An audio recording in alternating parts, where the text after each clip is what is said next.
Olá!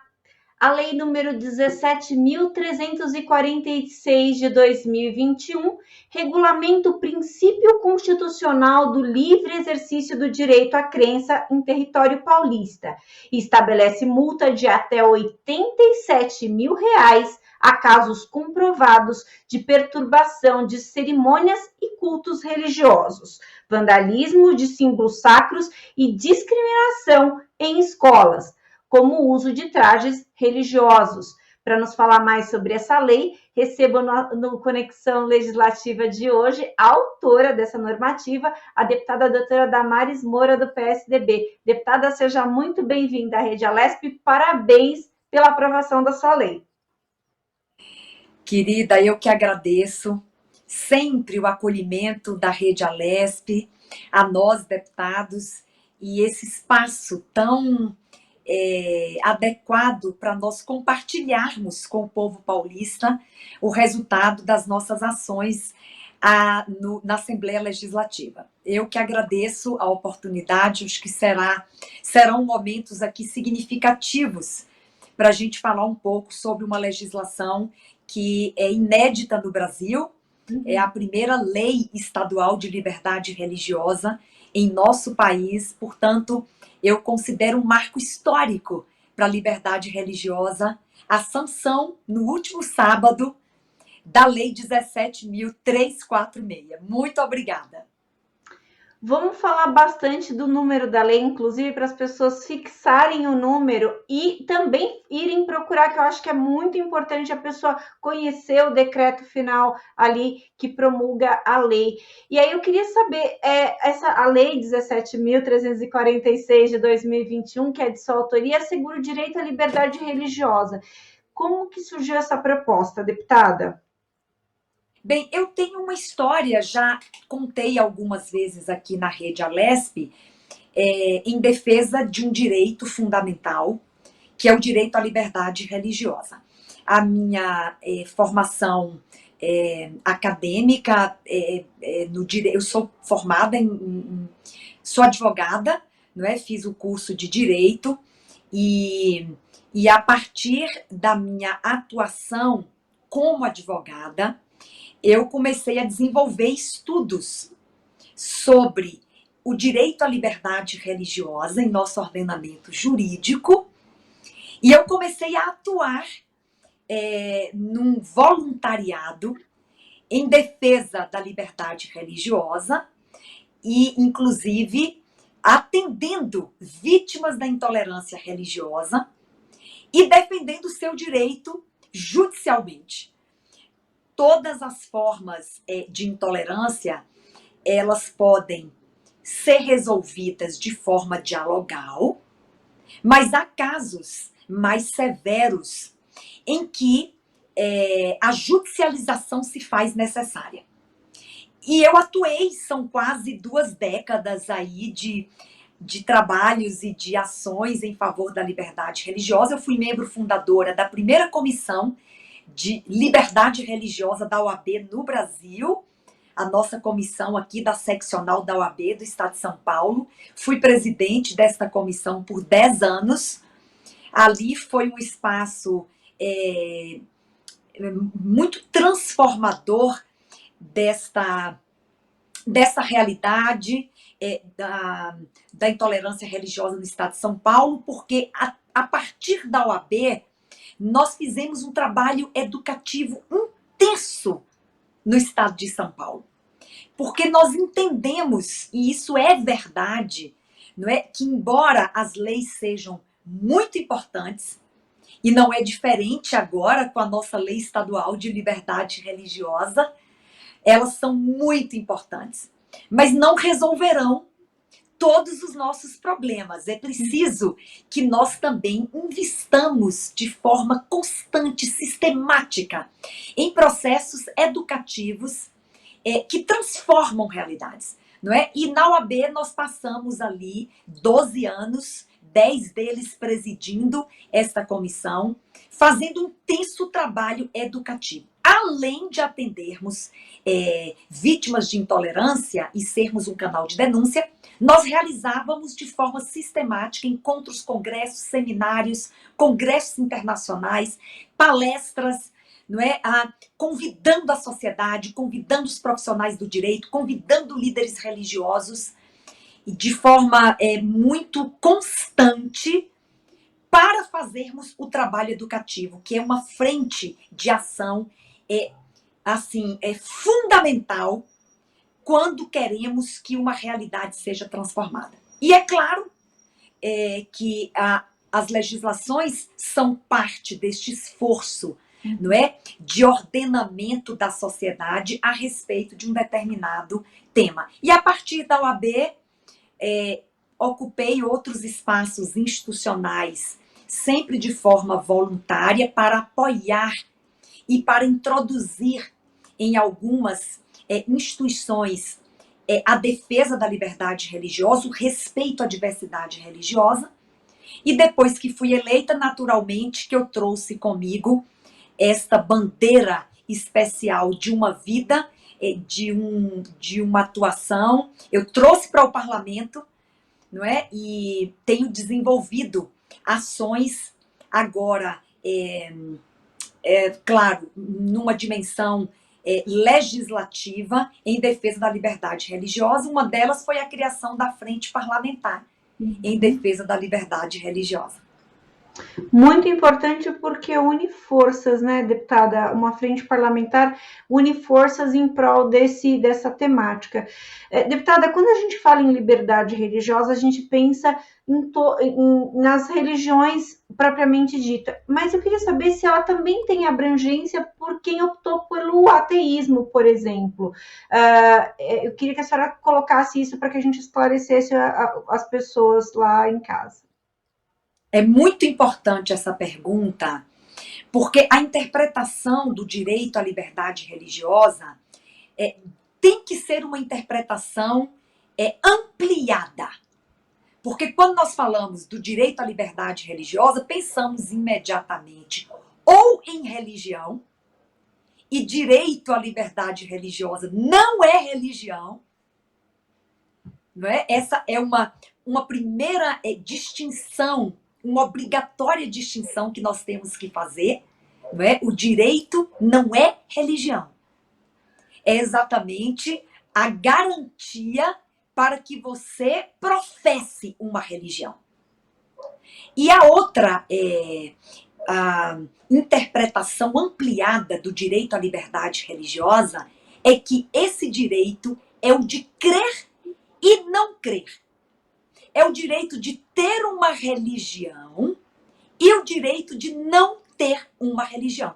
Isso é direito à liberdade religiosa, né? E, portanto, se a liberdade religiosa é o direito de ter uma religião e de não ter uma religião, todos os indivíduos que fizeram estas escolhas, seja na direção de ter uma crença religiosa, seja na direção do ateísmo ou do agnosticismo, em ambas as escolhas, ou ambas as escolhas são merecedoras do mesmo respeito, da mesma consideração e da mesma proteção legal, não é? Portanto, foi muito boa essa pergunta, porque todos pensam apenas, quando falamos do direito à liberdade religiosa, que é o direito de ter uma religião.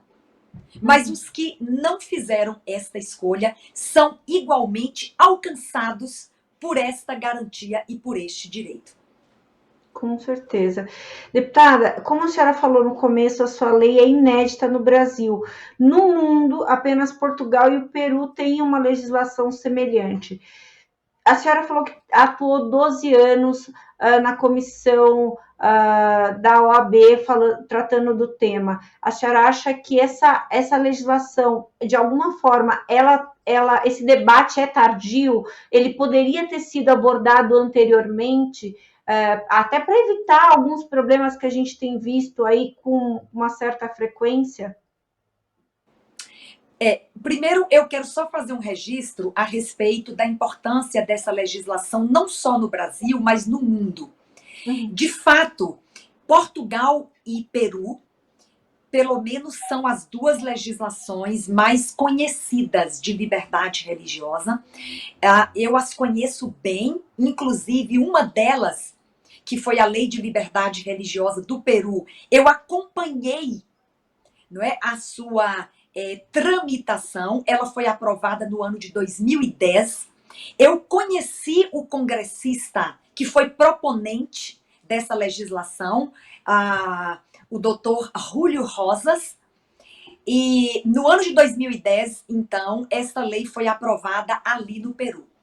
Mas eu ainda considero a Lei Estadual de Liberdade Religiosa, inédita no mundo, mesmo tendo mencionado aqui, você e eu, a existência dessas legislações em Portugal e Peru, porque com estas características que a nossa Lei Estadual de São Paulo tem, com o nível de inclusão e abrangência nas mais diversas, ou nos mais diversos espaços de convivência humana, e nas mais diversas situações, não é? Tanto relações interpessoais, como as relações domésticas e familiares, quanto nas relações institucionais, não é? Dos indivíduos e as instituições, não é? Nós consideramos ainda, não é, que esta é inédita também no mundo, pela sua amplitude, pelas suas dimensões, pelo seu nível de inclusão e de abrangência. Nós buscamos realmente garantir o exercício desse direito em todos os espaços, em todos os lugares. Nasceu de uma escuta ampla. O processo também de construção do texto, ele traz um ineditismo, não é? Porque nós fizemos uma escuta prévia, ampla. Não é? Foram meses para construirmos o texto, porque queríamos ouvir os religiosos das mais diversas tradições. Queríamos ouvir especialistas, juristas, para que jamais, não é, a sociedade suspeitasse de que essa legislação ela veio para beneficiar este ou aquele segmento religioso. Mas, pelo contrário, não é, que ela é isenta, ela é imparcial, e ela buscou ser o mais amplamente inclusiva possível. Portanto, e quando você me pergunta nesse mesmo questionamento se essa discussão é tardia, eu pessoalmente não considero, porque acredito muito, não é, que a sociedade ela é muito dinâmica e nada vai ser tardio, não é, se ainda houver tempo de, com aquela ação, nós alcançarmos parte da sociedade ou pessoas daquele tempo, daquela geração. Nada será tardio, nada será em vão, se pessoas de qualquer tempo, de qualquer geração, sejam beneficiadas.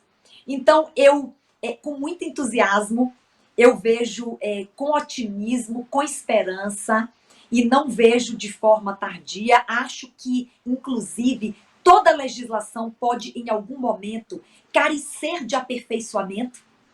Ela pode carecer de transformações. Por quê? Porque o tecido de que se compõe a sociedade, ele é muito dinâmico. Ele também se transforma a todo tempo. As demandas, elas são dinâmicas. Portanto, não considero tardio, acho que traz muita esperança. Inclusive, é uma voz para outros estados, é uma voz para o mundo. E nós desejamos que assim seja esta legislação. E de âmbito federal também, né? Tem todas as possibilidades de atingir, abranger aí todo mundo, todas as esferas. Deputada, a lei, de fato, quando a senhora diz que ela é bem completa, realmente é uma das mais completas que eu, nos meus 10 anos de Assembleia, já vi. 75 artigos, se não me falha a memória, e muito bem explicados em cada um deles a abrangência ali, com relação a coibir a questão tanto da discriminação religiosa, mas não só isso. E aí é isso que eu queria colocar para a senhora. A gente tem essa tendência de pensar na liberdade religiosa e quando fala em ações até punitivas, a gente pensa só na discriminação, mas a lei da senhora vai muito além disso. Ela tem aí a abrangência também das pessoas que queiram impor aí a sua religião a outras pessoas, né? Então, eu queria que a senhora falasse um pouquinho sobre isso, sobre esse vai além da discriminação, né? Este ir além da discriminação. Exatamente. Dentro de um sentimento que é muito mais universal, não é? E aí eu estou falando agora da Declaração Universal dos Direitos do Homem, que trata o direito à liberdade religiosa como o direito de aderir a uma religião, o direito de mudar de religião, o direito de deixar de ter uma religião, o direito de não ser obrigado a adotar uma crença religiosa. Não é? Então você está muito correta quando diz que a lei ela não só traz sanções, não é, administrativas para qualquer tipo de impedimento, não é, de obstáculo, a qualquer tipo de embaraço, não é, à atividade religiosa, mas ela também traz elementos, não é, conceituais, principiológicos, valores, inclusive extraídos do nosso próprio ou do próprio espírito da Constituição Federal e da Declaração Universal dos Direitos do Homem, né, de que o indivíduo ele é completamente livre, ele não pode ser obrigado por outrem a adotar uma crença religiosa, ele não pode ser impedido de mudar de crença religiosa, ele não pode ser impedido de abandonar a crença e não ter crença alguma. Não é? Então, a lei ela tem uma parte bastante conceitual e principiológica e que não deixa de ser, ao mesmo tempo, impositiva. O espírito da lei, não é? De ordenar. Né? A lei ela tem um caráter de ordenamento, chamar à ordem, não é? Impedir que práticas individuais ou coletivas embaraçem o direito de outrem. Então, está bem correta a sua colocação, porque quando a gente fala de lei de liberdade religiosa, a gente pensa mesmo, é para combater a discriminação, não é? É para combater a intolerância. É mais do que isso, ela tem uma face positiva de promoção, de emancipação desse direito, não é? De dizer para as pessoas que nas relações de trabalho, não é? No serviço público, no acesso a cargos públicos, no acesso a carreiras militares, nas relações estudantis, nas relações domésticas, não é? É preciso estar assegurado o direito individual e coletivo, no âmbito público ou no âmbito privado, do exercício pleno e desembaraçado, não é? Da escolha religiosa ou de não ter nenhuma religião. Perfeita colocação, deputada, inclusive, porque eu acho que é importantíssimo a gente destacar isso. Às vezes eu tenho uma escolha religiosa, o outro tem outra escolha religiosa, e eu não posso querer impor a minha a ninguém, e nem ele impor a dele a mim.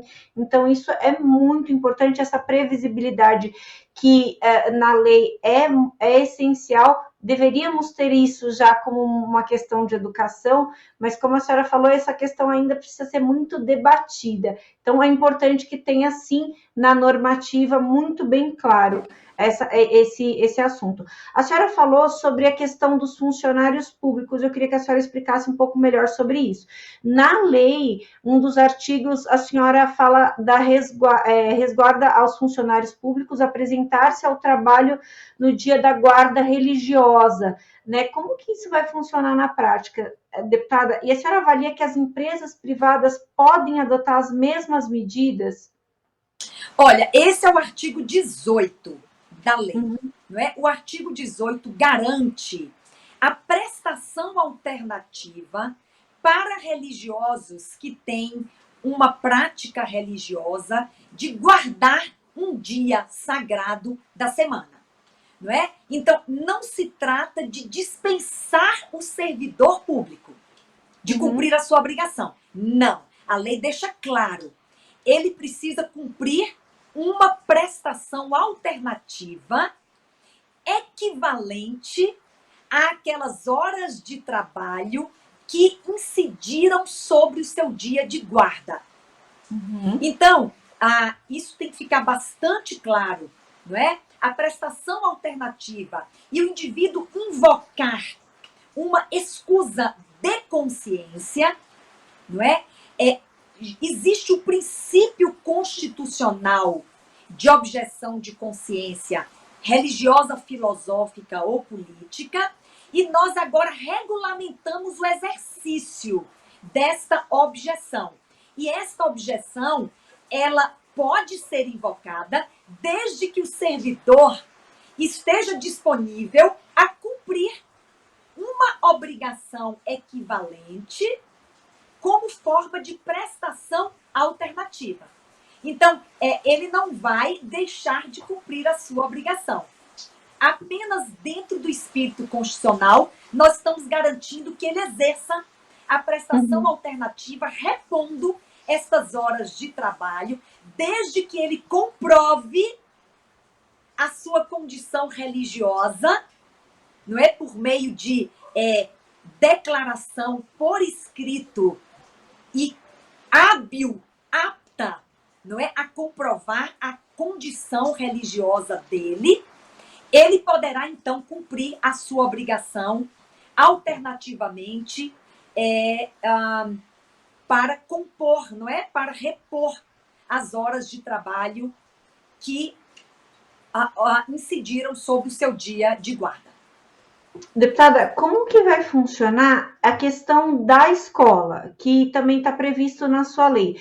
A gente sabe que, por exemplo, o praticante das religiões de matizes africanas, eventualmente ele usa o turbante, tem de origem árabe, tem também a burca, e o evangélico tem as roupas diferentes, não é uma roupa comum ali, como a de todo mundo.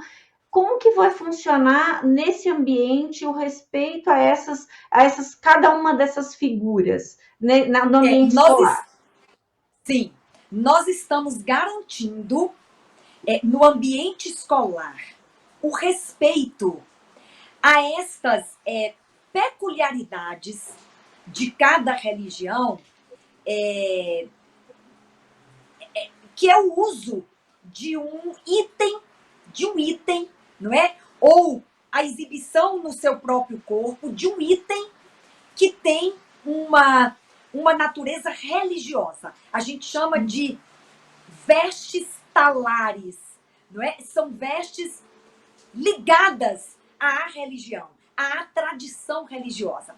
E acho que os itens talvez mais conhecidos, não é? Seja, por exemplo, o hijab, que é aquela cobertura utilizada pelas mulheres muçulmanas, não é? Há outros religiosos que usam itens também na sua cabeça, turbantes, quipás, não é? São itens, não são itens de chapelaria propriamente ditos, não é? Eles são itens talares.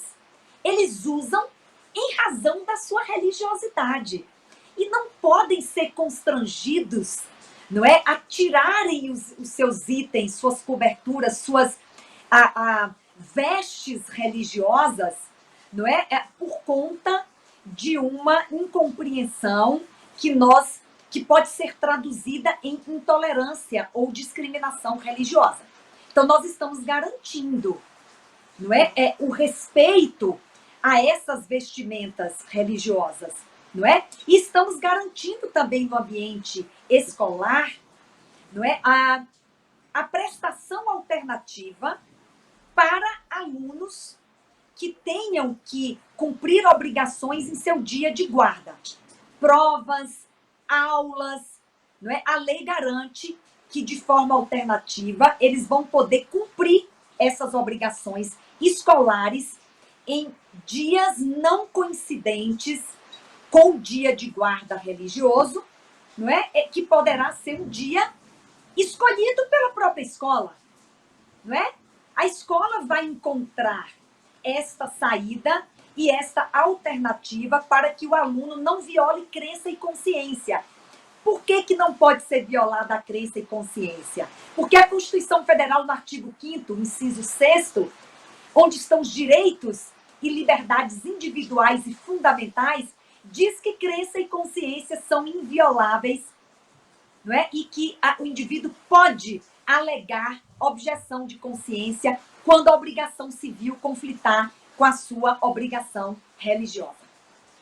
Deputada, a gente tem pouquinho tempo, infelizmente, porque o assunto rendeu e a gente tem tanta coisa para falar ainda, mas eu queria colocar duas questões em uma, porque eu acho que são muito importantes.